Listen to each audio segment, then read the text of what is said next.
LS of ovule. Ovule parts of flower நம்ம பார்த்தோம்னா ovule இதுதான் பார்ட்ஸ் ஆஃப் ஃப்ளவரில் ஓவரி ஓவியூல் இருக்கும். அதில் இது ஸ்டைல் ஸ்டிக்மா இருக்கும். இது ஆந்தர் நேற்றி பார்த்தோம்னே அது. இப்போ நம்ம இன்றைக்கி பார்க்குறது இந்த பார்ட்ஸ் தான். ஓவியூல் தான் நம்ம பார்க்க போகிறோம். ஓவியூலுக்குள்ளார ஓவியூல் இருக்கும். ஓவரி இதுதான் அதனுடைய இந்த பார்ட்ஸ் தான் நம்ம இதை 5 மார்க்லேயும் ப்ராக்டிக்கல்லையும் நமக்கு இதை கேட்பாங்க. எல்எஸ் ஆஃப் ஓவியூல்னு சொல்லி கேட்பாங்க. இதுதான் நம்ம படிக்க போகிறோம். Ovule covering layer 2 covering layer இருக்கும். அதுக்கு பேர் இன்டெக்மெண்ட்ஸ். அதுக்கு பேர் என்னென்னா இன்டெக்மெண்ட்ஸ்.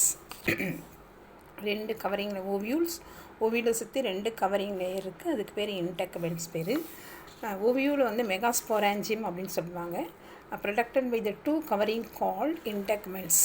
2 கவரிங் லேயர் இருக்குது. அதுக்கு பேர் இன்டெக்மெண்ட்ஸ். இந்த ஸ்டாக் ஆஃப் த ஓவியூல், இந்த ஓவியூலுடைய ஸ்டாக் காம்பு என்ன அதுக்கு என்ன பேர்னா ஃபியூனிக்கல்ஸ். இந்த பார்ட்டுக்கு என்னன்னா பேர்னா funicles. Stalk of the ovule are called funicles. இந்த ஃபியூனிக்கல் ஓவரியோடு ஜாயின் பண்ணுற இந்த இடத்துக்கு என்ன பேர்னா ஹில்லம். இந்த இடத்துக்கு என்ன பேர்னா ஹில்லம்ஸ். The point attachment the funicle to the body of ovule is known as hilum. The body of ovule is made up of central mass parenchymatous tissue called nucellus.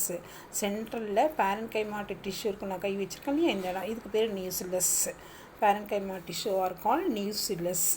nucellusன்னு இதுக்கு பேர். அடுத்தது இன்டெக்மெண்ட் ஃபார்ம் ஃபோர்ஸ் கால்ட் மைக்ரோஃபைல். இந்த 2 கவரிங்கில் இருக்கிற இன்டெக்மெண்ட்ஸு அது ஒரு இடத்துல துளையாக இருக்கும். அதுக்கு பேர் micropyle. Opposite the micropyle is called chalaza எண்டுன்னு சொல்லுவாங்க. இந்த எண்டை சலாசா எண்டுன்னு சொல்லுவாங்க. Microphyle and the region opposite the microphyle is called chalasa. The nucellus has large oval sac-like structure toward the microphyle called embryo sacs. இந்த microphyle பக்கத்தில் ஒரு oval-like structure இருக்கும் nucellus-குள்ளார. இது nucellus-குள்ளார oval-like structure it is called இதுக்கு பேர் என்ன embryo sac. embryo sac-ல 8 nucleus இருக்கும். embryo mature ovule has 8 nucleus in the embryo sac.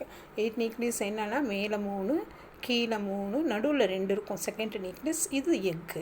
So இதுதான் எல்எஸ் ஆஃப் அன் ஓவியூல்.